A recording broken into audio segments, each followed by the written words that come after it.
Hello, I'm Latif Johar Baloch. I'm the Deputy Coordinator of Human Rights Council of Balochistan. I'm doing this interview with Kiran Nazish for Balochistan Times. Kiran Nazish is a veteran and award winning journalist from Pakistan. She is an international war correspondent who covered conflict, terrorism, and human rights in Middle East, Iraq, Syria, Kurdistan, Turkey, and Afghanistan. She also covered the drug cartels in Mexico and Latin America and terrorism court in the United States. She is currently a senior professor at Brandon University and runs a global support organization for women journalists called the Coalition for Women in Journalism. Thank you, Kiran Nazish. So, my first question to you is there has been a media blackout in Balochistan for long, despite 2 decades of abduction of activists, killings, and then dumping of the bodies. We mostly see the stories on social media, but the mainstream Pakistani media chooses to ignore such stories and is forced to ignore them. What do you think are the main reasons for this media blackout? So, as you have mentioned as well, in the last 2 decades, at least there have been, we know that there are human rights abuses in Balochistan that includes abductions. Abductions is one of the many human rights abuses that are carried out. And we know through many, many evidences, not only through the Baloch people and the Baloch activists, but also through independent sources that these abductions are associated with the military establishment or groups that are sponsored by the military establishment of Pakistan. That includes agencies as well as, I would say, the intelligence agencies as well as military itself. So in a scenario where an institution like the military or intelligence agencies that are that use the taxpayer money of the country to protect the country, when that agency, that agencies whose responsibility it is to protect the safety of its people and the country's autonomy in the region and the country's democracy, when that agency is responsible to carry out abuses against its own people, then obviously a powerful institution like that would like to silence the press and silence anyone who speaks about what is happening in that region. So obviously, journalism and press has been silenced because of that by the military agency. I don't think it's a surprise. I think that if an institution like the establishment would conduct such grave human rights abuses, they would also alongside would need to protect themselves. And one way of protection is to create a blackout in the media. And in the last 2 decades, I would say that blackout has been extremely successful because every reporter, every journalist, every human rights advocate who has spoken about the issue, every blogger, every citizen, civilian, farmer, fisherman, a woman, a girl whose brother and father are abducted, anyone, any civilian or any professional who has ever spoken about the issue or revealed the atrocities that are going on in Balochistan, they have been targeted. There have been murdered, there have been tortured themselves, they have been abducted themselves, and they have been killed. There are a numerous number of journalists who have been killed in Balochistan. And there have been a numerous number of journalists and activists who had to leave Balochistan and move to other parts of Pakistan. But anyone who speaks within that country, within that province of Balochistan or outside of the province of Balochistan, they are targeted for speaking. So that media blackout has been very successful. And as you know, that recently that has creeped outside of the country. We all know that a Baloch activist was killed recently in Europe, in a country where journalists and activists go to seek asylum so that they can be safer. Pakistani intelligence agencies have unforgivably found their way to silence the press and any voice coming out of Balochistan. So that media blackout is one of the core reasons, it's the soul of the reason why the rest of the media in Pakistan cannot talk about Balochistan. Even high-profile journalists like Hamid Mir, when they dared to cover something historic that was going on in Pakistan, like the Long March, led by Mama Kadir. Hamid Mir was targeted for that. So high-profile journalists were targeted, channels were targeted. Geo News and other mainstream channels have been consistently targeted for covering the Baloch issue. So obviously, for the media to survive itself, and for journalists who themselves are also human beings, and they have lives, and they also have to survive for their families and their livelihood. So they do tend to self-censor on the issue, and now we see that the media blackout, which was already very terrible, even a decade ago, has become extremely vivid. And I think it's impossible to break that at this point. We noticed that the media rarely cover insurgency-related incidents. That could be because of the pressure from the powers that be in Pakistan. But there seems to be not much space also for other issues concerning Balochistan, such as educational problems, problems in health sector, infrastructure, and governance-related issues. Is it because such stories do not sell? So that's a very good question, and I think that it's related to the blackout, right? There's a logistical, hugely, overwhelmingly huge logistical reason for this issue. That the human rights related issues, obviously they are censored, and there's a blackout about the abductions and the human rights abuses and atrocities. But why is there a blackout also of sorts, or disinterest by national media into other Baloch issues like poverty and lack of resources and lack of school infrastructure? And it seems that affects how the development sector or the government itself also works in Balochistan in terms of understanding what resources people of Balochistan need.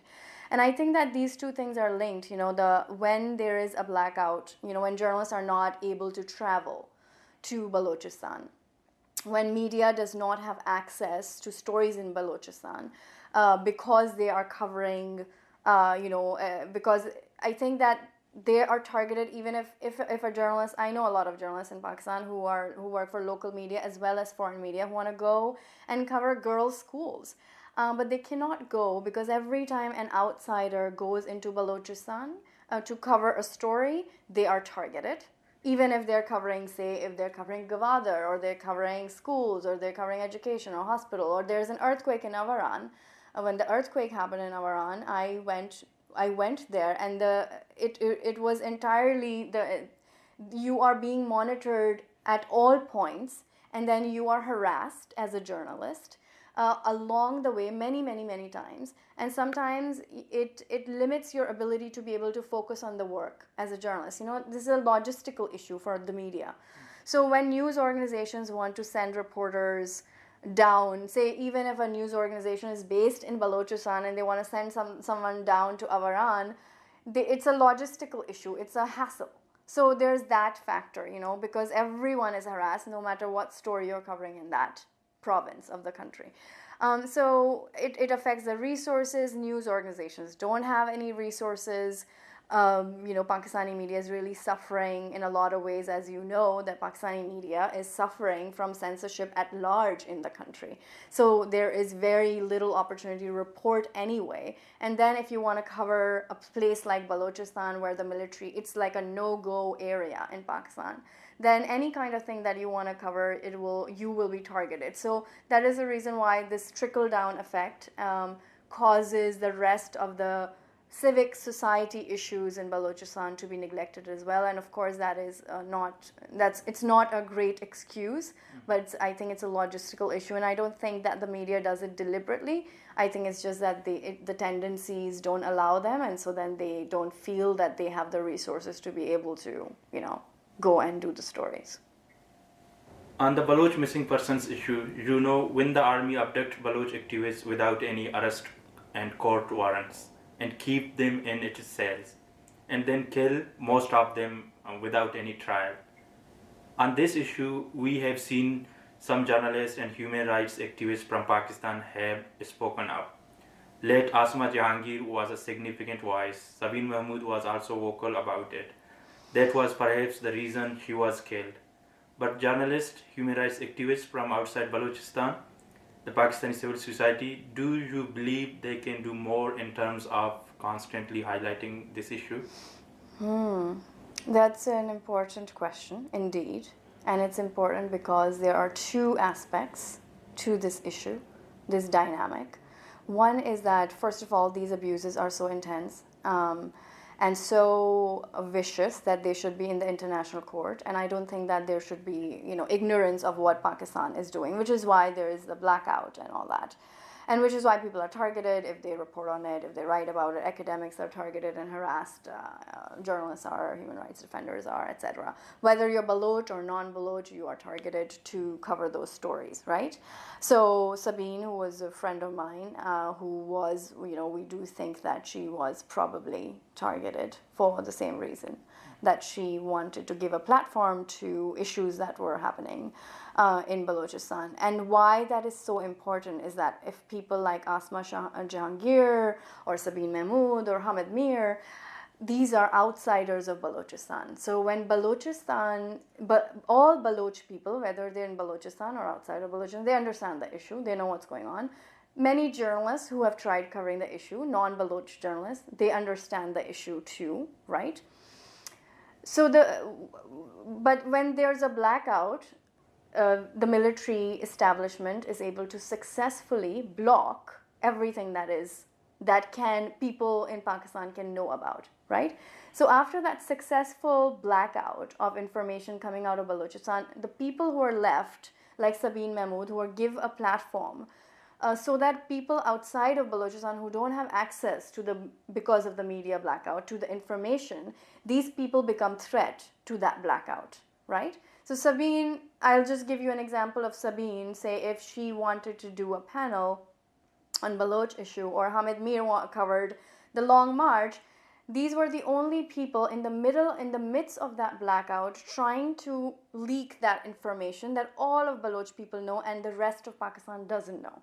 The rest of Pakistan is completely unaware of what is happening in Balochistan. They do think that Baloch people are terrorists and separatists, and they are evil and they are enemies of the state. So anyone who questions or tries to inspire an alternative narrative to that idea, that Baloch people are anti-state and enemies of the country, or funded by Indian agencies, etc., all these ideas, anyone who tries to inspire an alternative idea is going to be a threat to that blackout campaign. So they are targeted.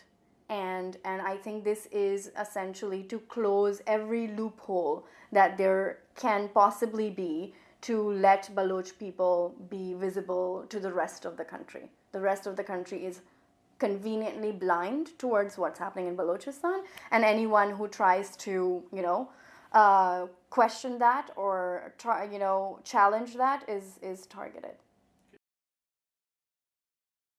Recently, there has been a vicious crackdown on dissent in all over Pakistan.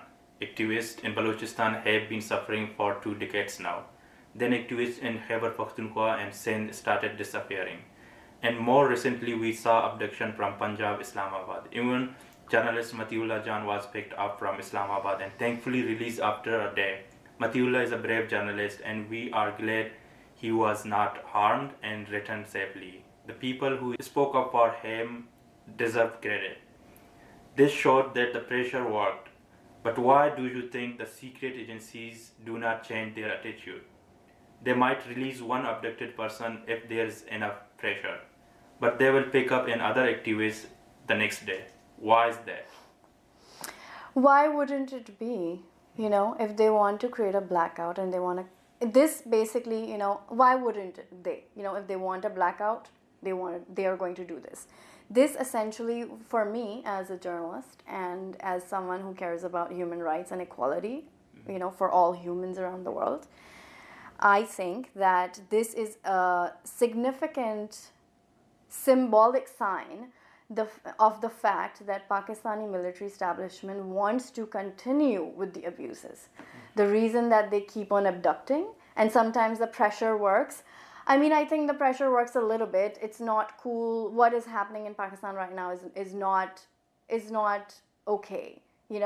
journalists everywhere throughout the country are targeted. Press freedom is targeted. Human rights abuse. No one can speak against human rights abuses, and the fact that that carries on over and over again, that journalists and the press is silenced and stifled, and human rights is stifled, and not only that, politicians are stifled. Right now in the Pakistani parliament, politicians are fighting to speak for themselves, and you see that a lot of political parties that I think that during my time in Pakistan, when I covered stories in the country, a lot of political leaders were themselves responsible for a lot of human rights abuses that were going on. Now they feel so stifled. I'm not going to name anyone, but we all know who they are. They feel so stifled in the country's political democratic system that they are also speaking about freedom of expression, and they also come out and support when journalists like Matiullah Jan get abducted. So just to briefly conclude that, I think that this is a sign that they don't plan to stop anytime soon, that these abductions will carry on and the abuses will carry on. Do you think the judiciary in Pakistan could play a role in terms of stopping unlawful activities of Pakistan's secret agencies and military? How? At this point in the year of 2020, I do not think that the judiciary has the power to play the role.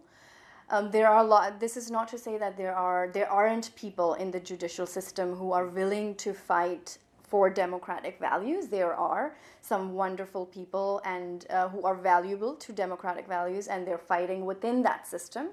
But I think that the power of the military establishment has really overarched the power of the judicial system in Pakistan. And I think that when it comes to the real issues, the issues where there is a power conflict between the military establishment and human rights in the country, or democratic rights in the country, then no one can really win at this point. I don't think the judiciary has the power to change that at this point. This also does not mean that we don't have the capacity, like the people who believe in democratic values, whether they're politicians, activists, journalists. It doesn't mean that they cannot. I think we just need to work together and combine all of our resources to be able to strategically counter what the military establishment has been trying to do. I think you already spoke a little about this question, but still, the politicians in Pakistan, whenever they are in the opposition, they talk about human rights, democracy, the rule of law. They cry about the situation in Balochistan and the former FATA areas. But when the same politicians are in the government, they go silent on most of these issues. They do not make any efforts to right the wrongs. Is it because they are powerless? Is good politics, or just plain hypocrisy? All of it depends on who they are and the politics of the time. Pakistani politics has changed so much over the years, and dynamics have incredibly changed. I think a lot of mainstream political leaders in Pakistan, from all sides of all parties, they have changed the way they work in some way every time they come to government. So to come to power, right? And I think that, but one thing that has not changed for the longest of time in Pakistan is that the political parties never really fought for the rights of democratic rights of people who were targeted in the country. And that is the reason why when, say, Pakistan People's Party that came to power so many times, several times, and PMLN came to power so many times, when they were in power, they did not really try to change the abuses that were going on in different parts of the country. Balochistan is one of them, Gilgit-Baltistan, and Khyber Pakhtunkhwa, Waziristan region, right? There have been human rights abuses in these regions constantly. While we are at the border with China or the border with Afghanistan, we have seen human rights abuses, we've seen silencing and blackout, right? And these abuses have not been brought in by these political leaders in the country. So what is happening now, what we are seeing now, is an obviously, it's a scientific way things are going to come, fall into place. So the chips are now falling into place, and now these same politicians are unable to save themselves as well. Now they feel threatened by the military establishment, because the military establishment that was going after the rights of people at large, democracies is for the public. It's the politicians' job is to serve the public. So they did not fight for them, and now you can see that they are fighting for themselves, and it's I don't think that it's going really well. Can we hope that any political leaders in Pakistan will come and take charge and fight for the issues of Baloch people or the rest of the country?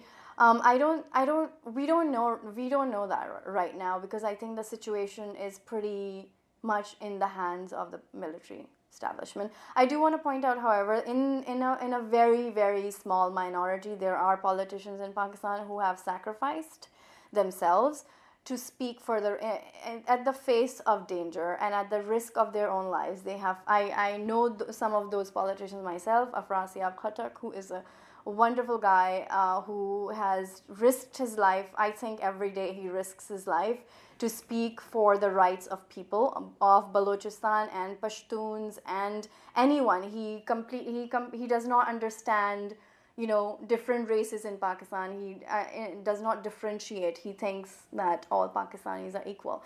So there are people like that. There are so many names, Bushra Gohar, there are so many people I can speak of. So they are in minority and they are fighting. There are certain politicians in the country who want to represent the country and the democratic values of the country, and they would fight. And probably, it is a challenge for them as well. But largely the ones who have not been really there speaking on behalf of people's rights, I don't think that they will in the future either. Kiran, as you talked about Pashtun leadership and especially Afsariab Khattak Sahib, and what do you think about the PTM's leadership and about Manzoor Pashtun and his friends? Do you think they could be able to bring a change in terms of right violations by the Pakistani military, and will it help other oppressed people in Pakistan like Baloch and Sindhis? Are they so influential, or just they will remain like Baloch people has been doing for 2 decades? So this is a really good question. I think to answer your question straight away, I would say they are already making a difference. And I think that they have raised the issue in a way that was unimaginable to the military establishment that has been very arrogantly confident that they have taken over, the landscape in terms of, narratives, right? So I think that military establishment in Pakistan has had control over the country's democratic institutions as well as political institutions for the longest of time, and that power and strength that they had grew with the censorship and the blackouts, right?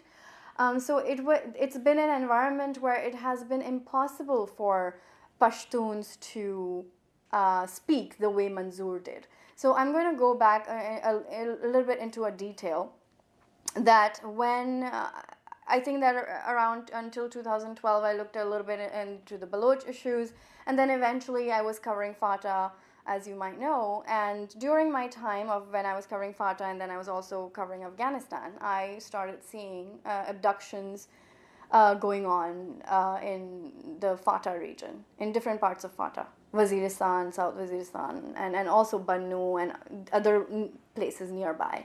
And I was interested in covering terrorism, and then suddenly I came across this thing that, people are getting abducted in FATA, and there was an entire media blackout in Pakistan about these abductions. No one wanted to talk about it, and there were a lot of journalists in KP, Khyber Pakhtunkhwa, who of course were aware of it.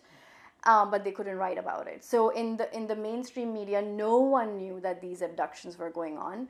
And then I think it was 2015 when the dumping also began, where Pashtun bodies were dumped the same way Baloch bodies are dumped. They're picked up, tortured, mutilated, and then they're dumped in some other part of the country or some other part of the province. So this was going on, and I met Manzoor when he was in school, and he had been a student activist at Peshawar University. He was juggling with a lot. He's a very Manzoor Pashtun is an example of the most pure form of organic movement. He, and along with his other friends, he had a few other friends. They were about 24 in the group of young boys. They were all under 19, and they wanted to do something about this issue of abductions and the rights abuses of human rights in the Khyber Pakhtunkhwa. They knew they had cousins who had been abducted. They had family members who were killed. They were either targeted by the Taliban or they were targeted by the military establishment. And oftentimes when I would travel to that region, people would tell me, the Pashtun people used to say, we are more afraid of the military in themselves, the soldiers, than we are afraid of the Taliban. And if you were to ask me, what do you want to stop? Do you want to take away the Taliban from here or the military? You would say, please take away the military. That's how abusive the military has been in that region.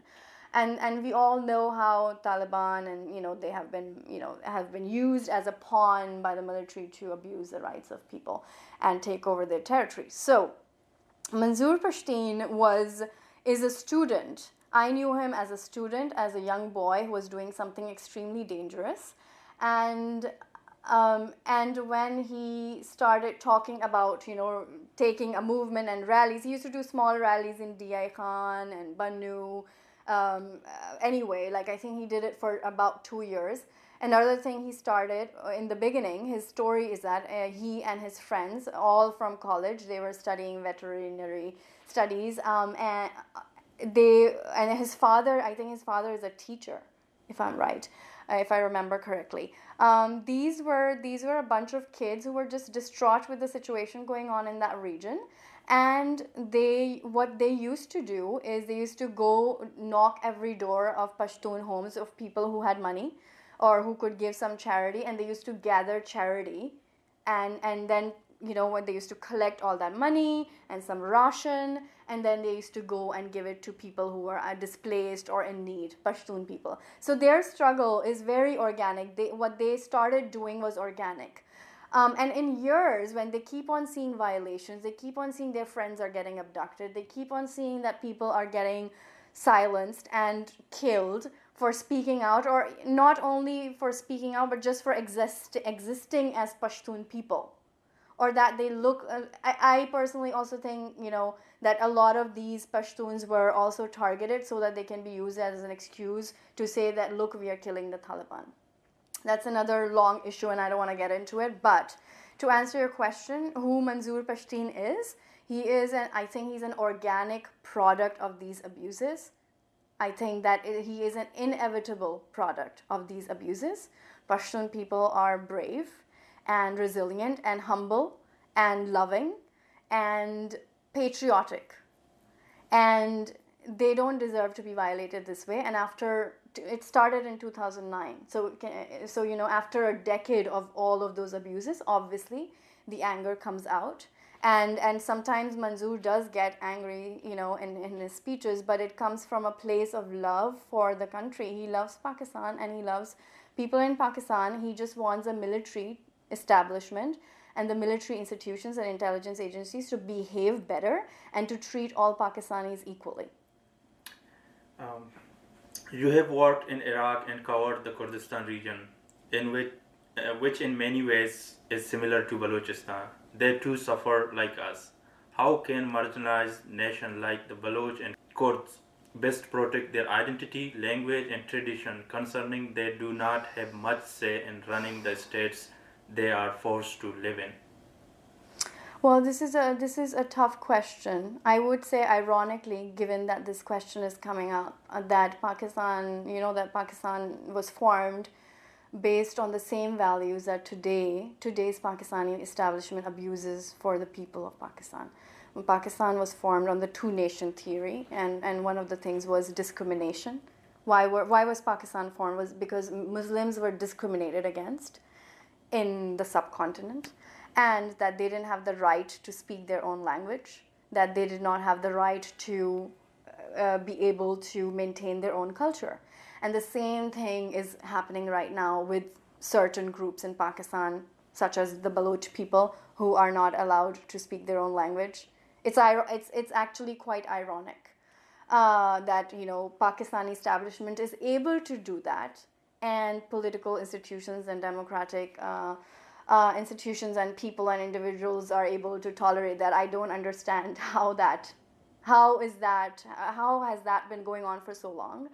But I mean, it's a really tough question to say what can we do about it, because I guess the first thing is, well, maybe there are certain things we can do about it. We should keep speaking, we should raise the issue, but not only raise the issue as in journalism and in media, but also through art and culture. Through there's a huge Baloch diaspora around the world, and that diaspora can get more involved in promoting Baloch culture and Baloch language, and to be able to create art so that people are aware of who Baloch people are, right?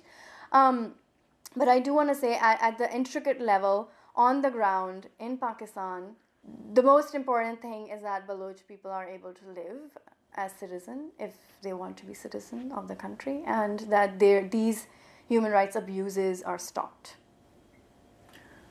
My last question is about your work in women journalists, and you work for women empowerment in journal and the protection of women journalists in particular. Recently, journalist Shahina Baloch was gunned down in Turbat, Balochistan.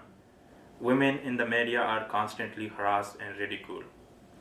In this scenario, what would be a perfect strategy for women to claim the space they deserve, generally and in the media, especially in places like Balochistan and Khyber Pakhtunkhwa? So, women journalists is a very different dynamic. How women journalists work in different parts of the world is a very different dynamic, because women and gender, women are still fighting for equality. Women don't have equality all over the world, whether it's the West or as we call it, the South, the global South, right? So I think that there's one other, like it adds to the layers of the work that we need to do to be able to give women the equal power to participate as journalists in the press and around the world. So coming to the issue of women journalists in Balochistan or Khyber Pakhtunkhwa or the rest of Pakistan, I just want to say the issue is, of course, there's an issue of censorship and press freedom where women are targeted, but how they are targeted is always sexualized, and that is because they're women. One thing that we have noticed in the work that I do every day with the Coalition for Women in Journalism is that there is a great tendency of, when the state wants to silence press in general, they are likely, more recently, it's a recent trend we are seeing, that they are likely to target women journalists. And the reason is that Pakistan, as in many, many other countries, it's not just Pakistan, it's in India as well, Mexico as well, these are misogynistic societies. And in misogynistic societies, people are generally, they don't trust women, they don't respect women, and women who work in journalism and press and the media, these women are not respected the same way in society. So when the state wants to censor the press and they choose a woman reporter to censor, what will happen automatically, organically, is the rest of the public is going to join because they don't trust women in general. So it's basically playing in, I think this is the state plays with the social psychology of the people as well. And the state uses that social psychology of people, against their own freedom. When they want to silence the press, they would target women reporters, call them anti-state, call them agents of the enemy, etc., etc., and then the public is more likely to believe them because they already don't respect women. So this is one of the huge major issues, and it's directly related. When women journalists are targeted, a country's democracy is targeted, because what they are trying to silence is not a woman reporter or a mother or a sister, as we say. They are silencing the rights of all people, and they are targeting all of these people without them knowing. One more thing I just want to point out is that recently in Pakistan, we have seen a lot of times women activists, journalists, and generally politicians as well, are being targeted by their family members or their lovers, or we are seeing that we have so many cases in the last, I think, 2 years where women have been killed by a loved one.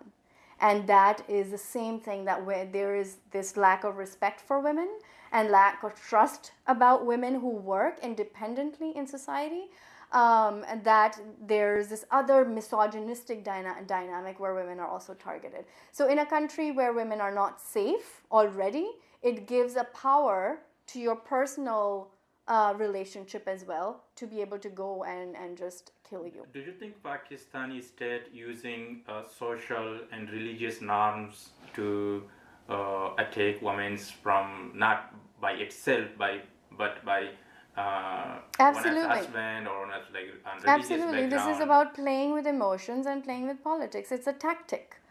This is a strategy. So if they want to censor the press, they think that they can target women because it's going to create more momentum for them.